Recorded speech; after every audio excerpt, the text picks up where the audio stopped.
সেজদা করো, সেজদা করলেন, ইবলিস সেজদা করে নাই। মালিক জাহান্নামী তারে বানায় দিলেন। বলে জাহান্নামী বানাইছেন তো বুঝলাম, তা আমি একা জাহান্নামে যাইতে চাই না। আপনার বান্দাদেরকে ডান দিক থেকে আক্রমণ চালাবো, বাম দিক থেকে, সামন থেকে, পিছন থেকে, চতুর্মুখী আক্রমণ কইরা একা জাহান্নামে যাব না, আপনার বান্দাদেরকে নিয়া তারপরে জাহান্নাম ভরপুর করব। আপনি অনুমতি দেন না?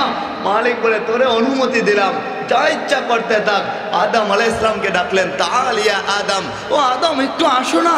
আদম আলাইহিস সালামের কানে কানে আমার মালিক বইলা দেয়, আমার বান্দাদেরকে, তোমার পুত্রগণকে, উম্মতদেরকে চতুর্মুখী আক্রমণ করবে, আক্রমণ চালাবে। আমি আল্লাহর নাম হচ্ছে রহমান, আমার নাম হচ্ছে রাহিম, আল্লাহর নাম হচ্ছে গফফার, আল্লাহর নাম হচ্ছে গফুর। আল্লাহ আওয়াজ করে বলে, উপরের দিকটা আল্লাহ খালি রাখা দিবেন, নিচের দিকটা আল্লাহ খালি রাখা দিবেন। শয়তান